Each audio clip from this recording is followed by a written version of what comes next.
পাঠাগারে হামলা, লুটপাট, শিক্ষার্থীদের মারধর, লাঞ্ছনার প্রতিবাদে ও বিচারের দাবিতে সংবাদ সম্মেলন। প্রিয় সাংবাদিকবৃন্দ, আমি মুজাম্মেল হক, রাষ্ট্রবিজ্ঞান বিভাগে সম্মান চতুর্থ বর্ষে অধ্যয়নরত আছি। ঢাকা বিশ্ববিদ্যালয়ের জগন্নাথ হলে অবস্থিত সত্যেন বোস পাঠাগারের সম্পাদকের দায়িত্ব পালন করছি। সম্প্রতি ঘটে যাওয়া কিছু বিষয় নিয়ে আপনাদের দৃষ্টি আকর্ষণ করার জন্য ও আপনাদের মাধ্যমে বিশ্ববিদ্যালয়ের শিক্ষার্থী, শিক্ষক, প্রশাসন এবং সারা দেশের বিভিন্ন শ্রেণী পেশার মানুষকে জানাবার প্রয়োজন থেকেই আজকের এই সংবাদ সম্মেলন। উল্লেখ্য, সমাজতান্ত্রিক ছাত্রফ্রন্ট ঢাকা বিশ্ববিদ্যালয় শাখার উদ্যোগে এবং ক্যাম্পাসে শিক্ষার্থীদের পরিচালনায় 1997 সাল থেকে ঢাকা বিশ্ববিদ্যালয়ের সাবেক শিক্ষক, প্রখ্যাত বিজ্ঞানী সত্যেন বোসের নামে সত্যেন বোস পাঠাগার পরিচালিত হয়ে আসছে। দীর্ঘদিন ভাসমান থাকার পর শিক্ষার্থীদের আবেদনের প্রেক্ষিতে 2014 সালে তৎকালীন প্রভোস্টের সহযোগিতায় পাঠাগারটি জগন্নাথ হলে একটি কক্ষ বরাদ্দ পায়।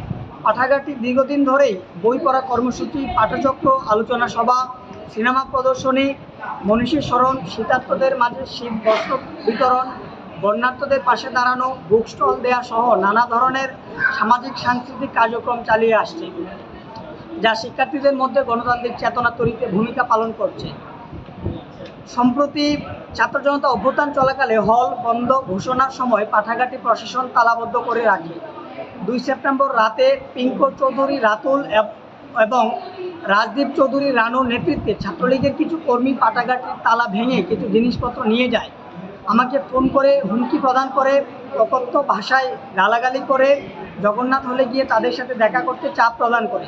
এই পরিস্থিতিতে পাঠাগারের সাথে যুক্ত জগন্নাথ হলের কয়েকজন শিক্ষার্থী তাদের সাথে দেখা করতে গেলে তারা উত্তেজিত মব তৈরি করে তাদের লাঞ্ছনা করে, আটকে রেখে দীর্ঘ সময় জেরা করে ও মারধর করে। এ সময় মবের মধ্যে ঝুঁকি নিয়ে কিছু শিক্ষার্থী তাদের রক্ষায় এগিয়ে আসে। আমি তাদের সাহসী ভূমিকার জন্য আকুণ্ঠ ধন্যবাদ জানাই। হল প্রাধ্যক্ষের উপস্থিতিতে ছাত্রলীগের উত্তেজিত কর্মীরা তাদের ফোন চেক করে ওই সময় অন্যদের সাথে তাদের ফোনালাপ লাউড দিয়ে মবকে শোনায়, যা রীতিমতো মানবাধিকার লঙ্ঘন। সাম্প্রতিক গণ অভ্যুত্থানে শত শত মানুষের শহীদি আত্মদানে পাওয়া বাংলাদেশে এ ধরনের অসহিষ্ণু এবং অগণতান্ত্রিক আচরণ আমাদেরকে ব্যথিত ও ক্ষুব্ধ করেছে। অবশেষে একজন সহকারী প্রক্টর ও প্রশাসনের সহযোগিতায় পাঠাগারের সাথে যুক্ত শিক্ষার্থীরা নিরাপদ আশ্রয়ে যায়। গণ আন্দোলনের মাধ্যমে পরাজিত শক্তির ছাত্রলীগ হল প্রভোস্ট মিহিরলাল সাহার সহযোগিতায় এরকম একটি ন্যাক্কারজনক ঘটনা ঘটাল।